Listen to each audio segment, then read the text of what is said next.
Welcome to the Grow My Salon Business podcast, where we focus on the business side of hairdressing. I'm your host, Anthony Whitaker, and I'll be talking to thought leaders in the hairdressing industry, discussing insightful, provocative, and inspiring ideas that matter.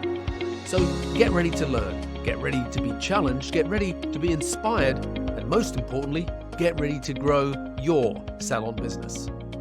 Hello and welcome to today's episode of the Grow My Salon Business podcast. I'm your host, Anthony Whitaker, and as always, it's great to have you join us here today.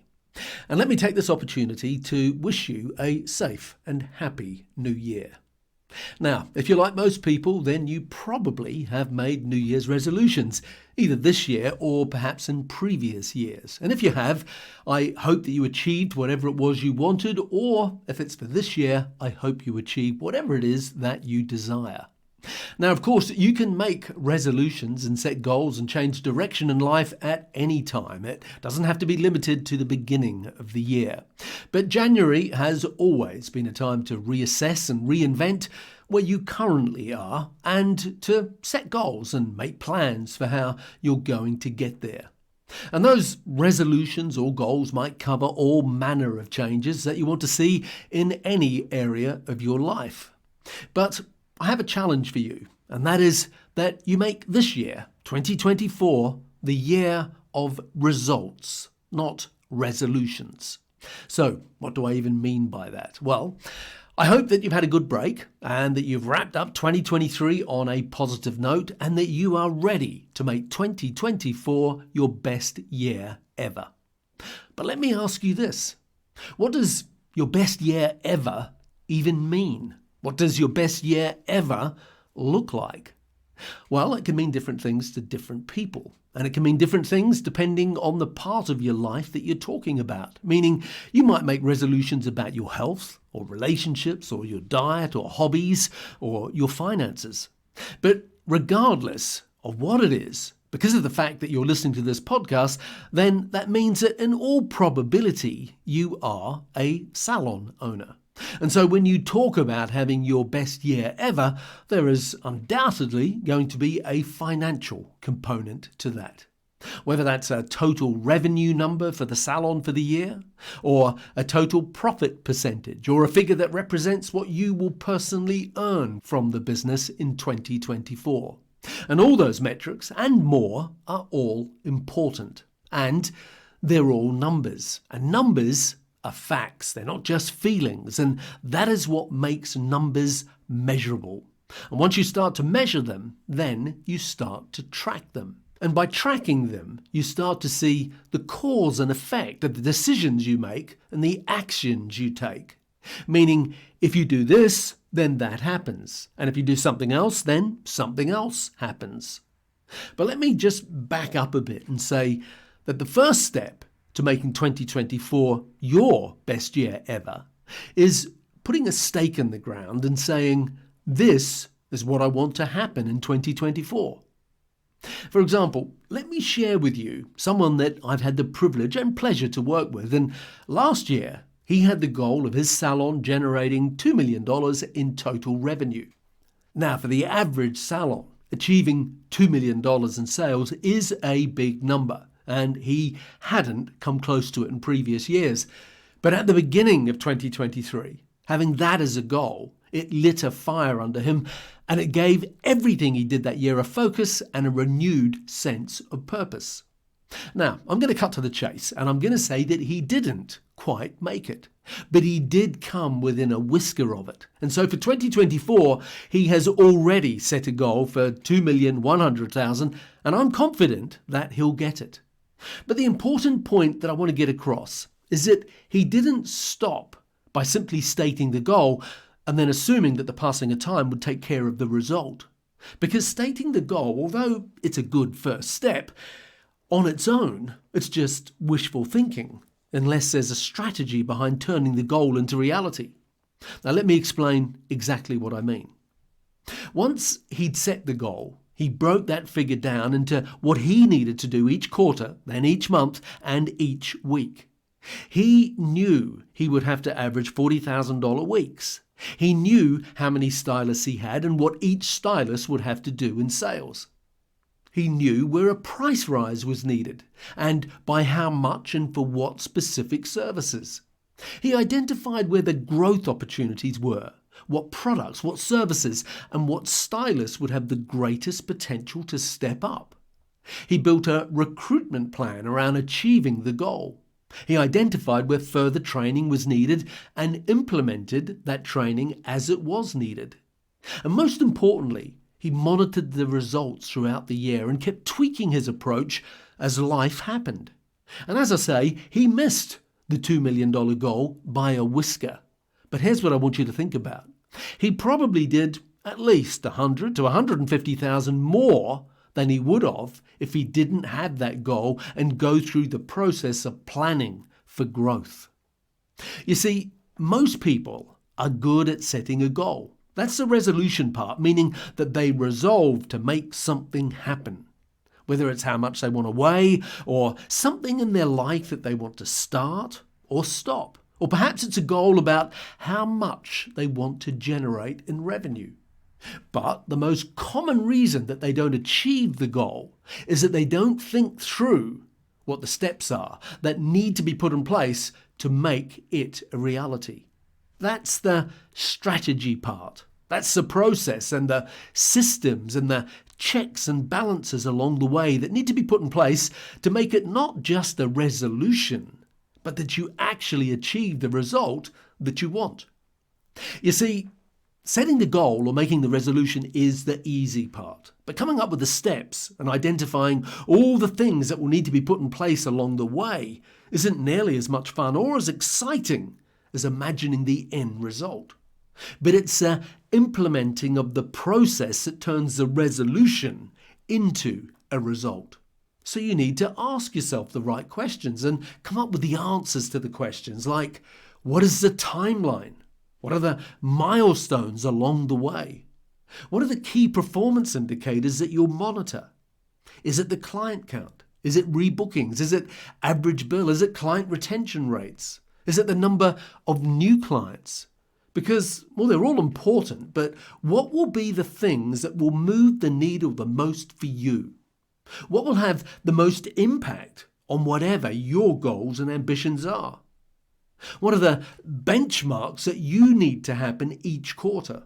What are the benchmarks that you need to happen monthly and weekly? And how much will each operator be responsible for?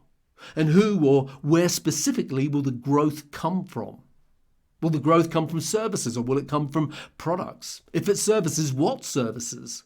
Will there be any new services offered? And if so, what will those services be?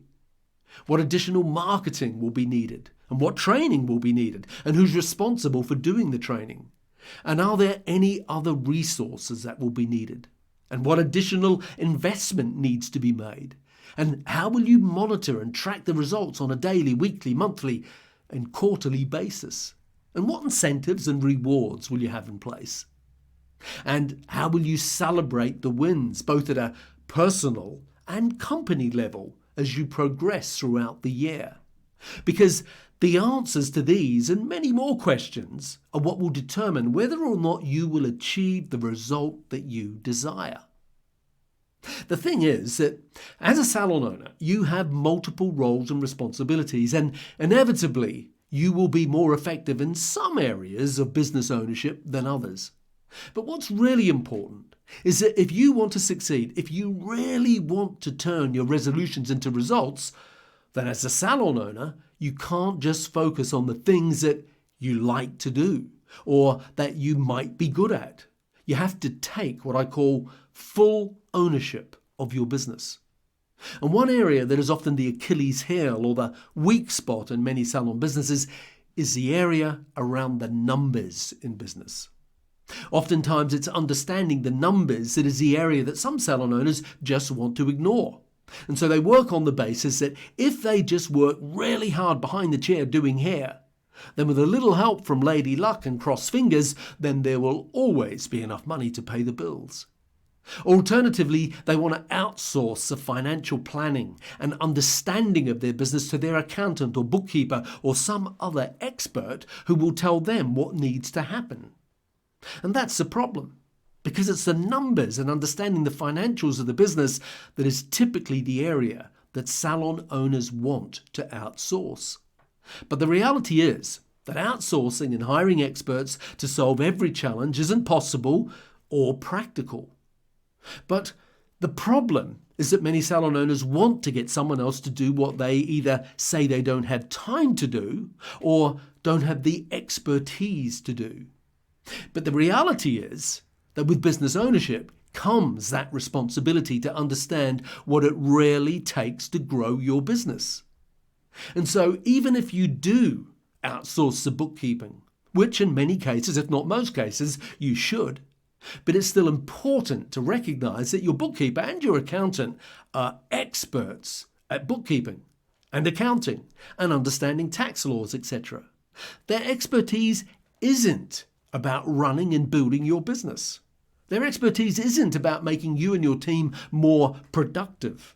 Their expertise isn't about knowing what levers to pull to increase your productivity. As the salon owner, that's your job. Now, you don't have to do your bookkeeping, and you certainly don't have to be an accountant, but you need to understand what is being done. And you need to have an overview of your business and what the financial accounts for your business are telling you. And when that light is turned on inside you, then you will not only feel empowered and in control, but you will understand and look at your business and the opportunities it presents in a totally different way. Most salon owners will already have an accountant, and many will also have a bookkeeper. So in most cases, let's assume that the information is all there.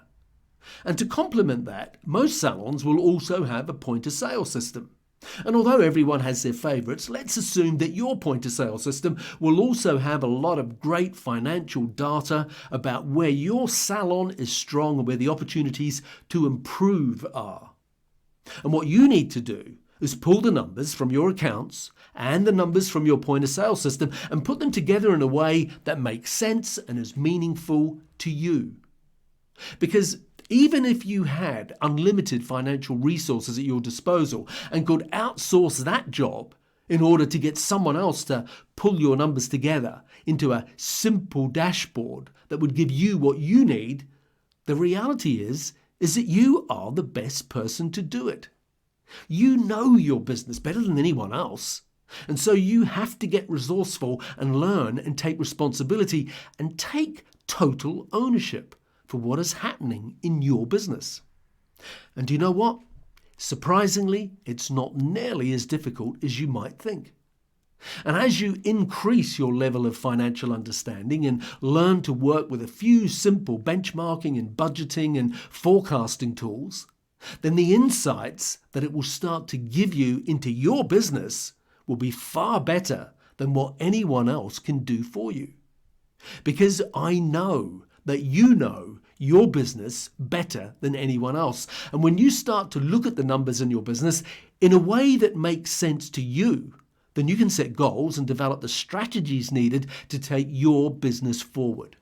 And as a business owner, that's your job. So where do you start? Well, let's start by saying that the first thing that you need to do is to accept that that is your responsibility. And the second thing you need to do is to trust that with a little help and some work on your part, that you have the ability to master the financial side of your business with the same confidence that you master the hairdressing side of your business. And that begins with you making a resolution that this will be the year that you take control of the financial side of your business in order to get the results that you want. Now, as you probably already know, as a very successful hairdresser and former multi-salon owner, I have developed an online money course with the goal of helping salon owners just like you to master their understanding of the numbers in business and to take control of all the necessary financial aspects of running and growing a successful salon. It's not about turning you into a bookkeeper or accountant. It's about giving you the tools and developing your understanding of the financial aspects so that you're in control of your financial future. The fact that the course is online allows you to work through it at your own pace with the support of myself and other salon owners that are also going through the course. Now, the course opens for enrolment on January the 15th, and it's only open until January the 25th. So if you want to find out more about it and get priority notification, then join the waitlist at growmysalonbusiness.com/course/money. And I'll make sure that I put that link in today's show notes. So we need to start wrapping up this episode. If you want to find out more, then visit us at growmysalonbusiness.com or on Instagram at growmysalonbusiness, and I will put those links in the show notes for today's podcast. So to wrap up, thank you for listening to this week's episode of the Grow My Salon Business podcast. And until next week, take care and let's make this the year that you turn your resolutions into results. Thank you for listening to today's podcast. If you'd like to connect with us, you'll find us at growmysalonbusiness.com or on Facebook and Instagram at growmysalonbusiness. And if you enjoyed tuning into our podcast, make sure that you subscribe, like, and share it with your friends. Until next time, this is Anthony Whitaker, wishing you continued success.